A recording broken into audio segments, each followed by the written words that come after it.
चक्षुन्मीलितं येन तस्मै श्रीगुरुवे नमः।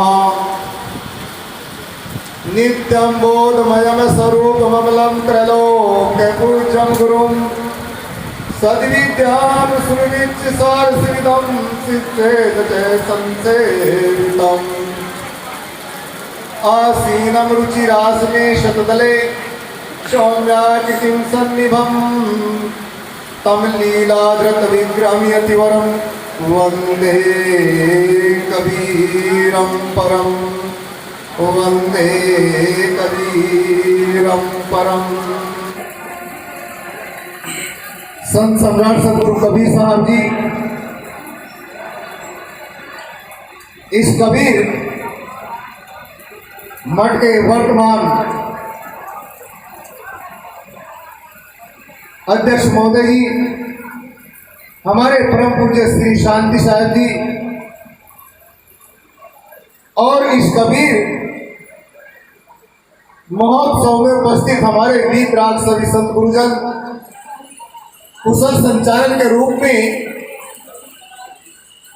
इस व्यवस्थित सत्संग प्रोग्राम को चलाने वाले हमारे ब्रह्मदेव साहब जी और दूर दराज से पधारे इस महोत्सव में श्रद्धालु भक्त सज्जनों, शक्ति स्वरूप ममतामयी माता व बहनों,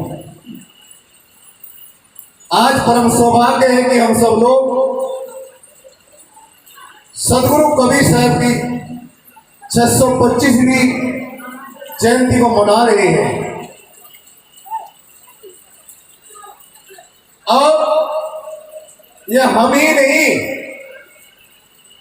इस भारत के प्रत्येक कोने में कबीर पंथी नहीं बल्कि कबीर से के विचारों से प्रभावित होने वाले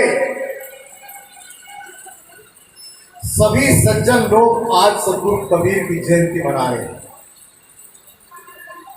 और यदि इससे आगे और कहा जाए तो आज सदगुरु कबीर साहब की जयंती विदेशों में भी मनाई जा रही है।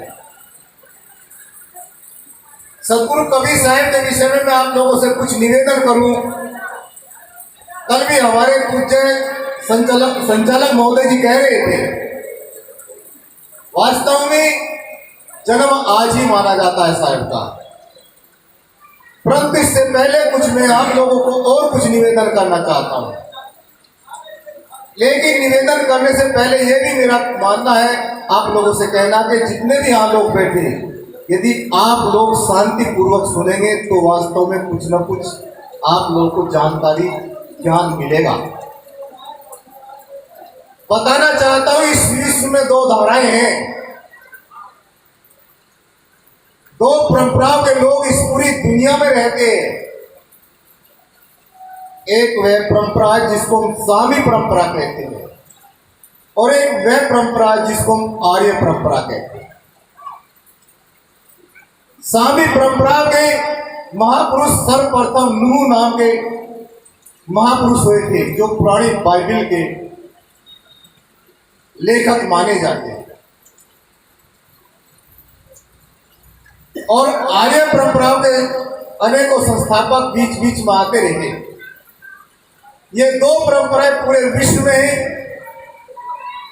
और जिसमें दुनिया के सारे ग्रंथ, सारे मजहब और सारे मत आते हैं। जैसे कि कुरान शरीफ, पुरानी बाइबल, नई बाइबल, अवस्थे और आर्य परंपरा में वेद से लेकर के सारे ग्रंथ मान्य होते हैं। इसलिए दो प्रकार के यहाँ परंपराएं हैं और इन दोनों प्रकार की परंपराओं में भी दो प्रकार की सोच के लोग हैं। आपका भारत आर्य से आवृत है और इसमें भी दो प्रकार के लोग हैं, दो धाराओं के लोग इसमें भी हैं। वह धारा कौन सी है? एक धारा है मानवतावादी विचारधारा, जिसमें मनुष्य गिना जाता है और मनुष्य के आचार विचार, सदाचार, सद्गुण, दया, परोपकार, मानवता, ये हमारे उन विचारधारा के अंतर्गत आते हैं जो मानवतावादी विचारधारा है। दूसरी विचारधारा वह विचारधारा है जो ठीक इसके विपरीत है, जिसमें मनुष्य की कोई गिनती नहीं, पशु पक्षी से भी गया गुजरा, जिसमें बाह्य आडंबरों को, संप्रदायवाद को, जातिवाद को, लिंग भेद को और वर्ण व्यवस्था को स्वीकारा जाता, उसका नाम आर्य माना जाता है। यह इसके विपरीत है। इन्हीं परंपराओं में और इसी समाज में आज से 625 साल वर्ष बीत गए। सदगुरु कबीर साहब का भी जन्म आपके और हमारी तरीके से ही हुआ था।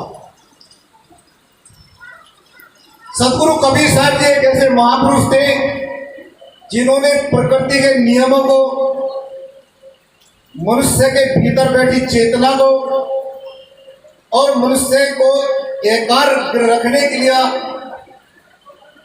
एक स्थान पर रखने के लिए समता, एकता, भाईचारा और मानवता आदि मौलिक तत्वों को सरे दिया सदगुरु कबीर साहब ने। लेकिन सदगुरु कबीर साहब के समय में भी भारत में दो धाराओं के लोगों की टकराव था और सदगुरु के कबीर साहब के पूर्वज लोग, उनके माता पिता, उनके दादा कुछ ही समय पहले हिंदूवादी परंपरा को त्याग करके, छोड़ करके वे मुस्लिम परंपरा का अपनाया था। उसका मूल कारण क्या था? जब भारत में मुगलों का दबदबा था और मुगल यहाँ पर शासन कर रहे थे, तो उस समय यहाँ पर भारत के जो लोग थे इनमें आपसी मतभेद था, जो मैंने अभी बताया है। मतभेद क्या था? यहाँ आदमी की परिकल्पना उसकी जाति से करी जाती थी। आदमी की परिकल्पना वर्ण व्यवस्था के अनुसार, वर्ण व्यवस्था के अनुसार ब्राह्मण से की जाती थी, क्षत्रिय से की जाती थी, शूद्र से की जाती थी, अति शूद्र से की जाती थी। और यहाँ के आदमी को हिंदू परंपराओं के अनुसार भी पशु से भी गया गुजरा जीवन बिताना पड़ रहा था। मुसलमान लोग यहाँ पर आए, उन्होंने यहाँ की दीनहीन दशा देखी और यहाँ पर इस्लाम का प्रचार शुरू किया। और करने का ढंग क्या था उनका? एक हाथ में तलवार थी, दूसरे हाथ में कुरान शरीफ थी। और यहाँ दोनों संतलतों में आपस में घमासान युद्ध चलता था। एक दूसरे को पराजित कर रहा था। हिंदू परंपराओं के पैर उखड़ रहे थे, मुसलमान यहाँ अपना पैर जमा रहा था। और उसी सदगुरु कबीर साहब ऐसे समय में, ऐसे माहौल में सदगुरु कबीर साहब का प्रादुर्भाव हुआ, उनका जन्म हुआ। और सदगुरु कबीर साहब ने इन दोनों को बहुत नजदीक से देखा, इनकी मान्यताओं को नजदीक से देखा। क्योंकि मुसलमान लोगों ने मुसलमान बनाते समय एक बात सर्वोपरि रखी थी, जो प्रत्येक आदमी को आज भी याद रखनी चाहिए। वह यह थी कि हमारे धर्म में जो व्यक्ति आएगा उसकी हम जाति से आंकलन नहीं करेंगे। जब एक बार हम अल्लाहु अकबर कह देंगे, वह फिर मुसलमान है। मुसलमान के पास आ भी सकता है, बैठ भी सकता है। मतलब भोजन भजन, रोटी और बेटी का व्यवहार हो सकता है, आज मुसलमानों में पाया जाता है। परंतु भारत के लोगों में, यहाँ के हिंदू कहलाने वाले लोगों में यह व्यवहार अभी भी नहीं पाया जाता है। और ये सदगुरु कबीर साहब को खटकता था। सदगुरु कबीर साहब ने इसको देखा। देखने के बाद में यहाँ की जो परंपराएं थी उनको सदगुरु कबीर साहब ने गहराई से अध्ययन किया, चिंतन किया, मनन किया, दोनों दिनों को देखा तो उसने पाया कि आज मनुष्य इतना आक्रांत हो चुका है, आज मनुष्य का वर्चस्व इतना हो चुका है कि मनुष्य की कल्पना करना, मनुष्य को समझना मनुष्य की शक्ति से बाहर हो गया है। आदमी को गाजर और मूली की तरीके से उस समय भी बर्बरता का व्यवहार किया जा रहा था। तो सदगुरु कबीर साहब ने इसको अच्छे तरीके से देखा। लोगों ने सदगुरु कबीर को भी दो धाराओं में बांट दिया। एक धारा वह धारा है जो सदगुरु कबीर साहब के मौलिक सदग्रंथ बीजक, अर्थात इस पूरी दुनिया में ईसाइयों के पादरी मुंशी प्रेमचंद जी ने लिखा बीजक के ऊपर, के वी नामक एक विचारक ने सदगुरु कबीर के बीजक के ऊपर लिखा। अनेकों विद्वानों ने, हिंदी साहित्य के साहित्यकार महापुरुषों ने कबीर साहब के बीजक को प्रमाणित माना, संतो बीजक पद परवाना। और सदगुरु कबीर साहब का बीजक आज हमारे और आपके बीच में उपलब्ध है, परंतु कुछ लोग उनके मानने वाले कबीर साहब के न्यायी कबीर साहब के बीजक को निर्माण करके और कबीर साहब के नाम से अनेकों ग्रंथ आज भी प्रचलित कर दिए गए और एक धारा को मोड़ दे दिया। जो सदगुरु कबीर साहब ने अपने जीवन पर्यंत एक गरीब से लेकर अमीर तक, एक किसान, एक मजदूर से लेकर महल तक जो प्रकाश दिया था, जो सत्य ज्ञान दिया था, जो सत्य व्यवहार और सद्भावना का समाचार समाज में फैलाया था, उसको रोंद करके और सदगुरु कबीर साहब ने जिन चीजों का, ब्रह्मवाद का, पाखंडवाद का खंडन किया था, ईश्वरवाद का, देवी देवताओं का खंडन किया था, और सत्य सनातन चेतन आत्मा को सर्वोपरि बताया था, उन लोगों ने उसको डिसयूज कर दिया, खत्म कर दिया और सदगुरु कबीर साहब को पूर्ण परमात्मा और आकाश उतरा हुआ बता दिया। क्योंकि भारत में ना, मेरी बात आप लोगों के समझ में आ रही है कि नहीं आ रही? इतना प्रयास करने के बाद भी सदगुरु कबीर साहब उस समय सत्यवाद कहते थे, जब हिंदू और मुसलमान की तरफ से नंगी तलवारें चल रही थी। जब सदगुरु कबीर साहब सत्य का संदेश देते साहब कहते थे, कोई हिंदू को तुर्क कहावे, कौन हिंदू और कौन तुर्क है, एक जमी पर रहिए।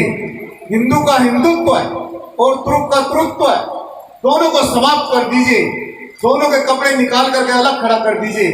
कोई पहचान नहीं सकता कि हिंदू था कि मुसलमान था, केवल एक ही पहचान होगी कि आदमी आदमी है। इसलिए सदगुरु कबीर साहब के मौलिक विचारों में मनुष्य मूल में है, अन्य लोगों के विचारों में, अन्य मत पंथवादियों के विचारों में आदमी कुछ भी नहीं है, बल्कि आदमी की हुई परिकल्पना एक ईश्वर परमात्मा देवी देवता का जो घोर कल्पना करी थी वह मूल में है और आदमी को दरकिनार कर दिया, जिसका परिणाम आज भी हम लोग को भोगने को मिल रहा है। आप लोग जानते होंगे मंदिरों के नाम से कितने झगड़े होते हैं। जब कोई मंदिर गिर जाता है, उसका कोना गिर जाता है, तो इस्लाम धर्म खतरे में पहुंच जाता है, और जब किसी मस्जिद का कोना गिर जाता है तो हिंदू खतरे में पहुंच जाता है।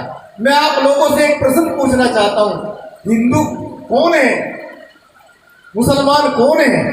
यह धर्म कैसे खतरे में चला जाता है? धर्म खतरे में जाता है कि आदमी खतरे में जाता है? आप लोग बताइए, आदमी खतरे में जाता है कि धर्म खतरे में जाता है?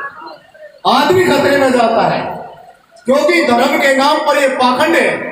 धर्म तो नित्य शाश्वत होता है।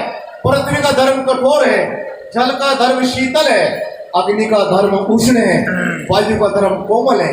कभी तक तो अपने धर्म को त्याग करके नहीं रह सकते। और मनुष्य का धर्म मानवता है, मनुष्यत्व है, लेकिन हम उसे पहचानते नहीं।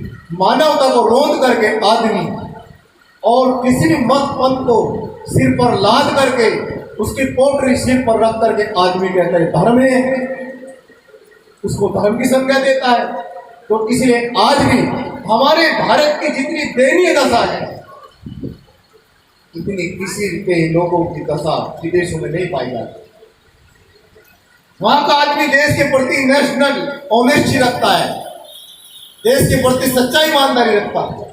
और यहाँ का तो धर्मगुरु लोग जो रात दिन ग्रंथों का पाठ कराते हैं, मंत्रों का जाप करते हैं, गंगा का पानी पीते हैं, फिर भी झूठ बोल देते हैं। यहाँ का आदमी कितना लाचार है, दीनहीन है। यहाँ क्यों इतनी गरीबी भुखमरी है? सदगुरु कबीर साहब तो एक ऐसे घर में जन्म लिए थे जिसकी घास फूस की झोंपड़ी थी। कुछ लोग कहते हैं कि सदगुरु कबीर साहब बिना माँ बाप के आए थे। प्रकृति का कोई शाश्वत नियम नहीं। यहाँ कोई डॉक्टर बैठा हो, फिजिशियन बैठा हो, बॉटनी का बैठा हो, बायोलॉजी का बैठा हो, कोई हमको बता दे बिना माता पिता के बच्चे आकाश में से कोई मशीन है का पैदा करते। लेकिन कबीर पंथी लोग भी पोगा पंथियों से कोई कम नहीं है, क्योंकि राम का जन्म खीर खाकर हो गया। पता नहीं खीर में कहां से इतना बच्चे पैदा करने की ताकत हो गई। यदि बायोलॉजी से पूछा जाए, खीर आवास में जाती है गर्भाशय में, लेकिन फिर भी लोग सत्य वचन महाराज विवेक नहीं करते, विचार नहीं करते। इसलिए सदगुरु कबीर साहब ने समस्त पाखंड को हटाया और समाज में जो मानवतावादी विचार थे, जो एक अखंडता क्षुण्ण भर बनाना चाहते थे, तो सदगुरु कबीर के थे। उन्होंने पुरुषार्थ करना सिखाया, मेहनत करना सिखाया। आज हमारा देश पुरुषार्थ के बल पर कितना आगे बढ़ रहा है, भौतिक सुख सुविधाएं कितनी हो चुकी है, लेकिन अध्यात्म से पिछड़ा है। परंतु हमारे देश में तो कमाने वाले व्यक्ति को, श्रमशील व्यक्ति को नीचा गिना जाता। आज भी एक व्यक्ति किसान है, उस किसान की मूल्यांकन हम लोग कितना करते हैं। एक व्यक्ति कपास खेत में पैदा करके उसका कपड़ा बुन के तैयार करता है, उसे हम जोलाया कहते हैं, कोरी कहते हैं। और कोरी को कितना कहां समझा जाता है भारत में, उसे शूद्र की क्षमता देते हैं। और जो बैठ करके अपने रंग महल में बैठ करके खाता है, ऐसी कंडीशन में रहता है, या मंत्रों का श्लोक बोल करके मंदिर में बैठा है, वो व्यक्ति कुछ हो जाता है, श्रेष्ठ माना जाता है। कैसी दशा है इस देश की। हम लोग सोचे जाति पाति कहां तक पीछा छोड़ रही है। सदगुरु कबीर साहब ने कहा है, एक एक त्वचा हाड़ मल मुद्रा एक रुद्र एक बूदा, एक बूंद से सृष्टि रचिए को ब्राह्मण को शूद्रा। हम लोग जरा कबीर को मानते हैं, लेकिन कबीर साहब ने क्या कहा इसको ना मानते, ना जानते, ना जानने की कोशिश करते। इसलिए कबीर साहब को मानने की बात नहीं। जय, मैं इस पक्ष में नहीं कि आप लोग जयकारा भी लगाए कबीर साहब का, मैं इस पक्ष में हूं। यदि कबीर साहब के पावन पवित्र विचार है, आपके जीवन में शांति पैदा कर सकते हैं। डॉक्टर प्रकाश चंद्र गुप्त ने लिखा था, सदगुरु कबीर साहब की वह तीखी वाणी है जो समाज के सामंत लोगों से, अन्यायी लोगों से, और जो समाज का शोषण करने वाले शोषक लोग हैं, उनसे आज भी कबीर साहब की बीजक की वाणी लड़ना सिखाती है और अपना हक दिलाना चाहती है। डॉक्टर हजारी प्रसाद द्विवेदी जी हिंदी साहित्य के कई बार अध्यक्ष रहे। सदगुरु कबीर साहब के विचारों में कहते हैं कि पूरे हाथी के पांव में सबका पांव है।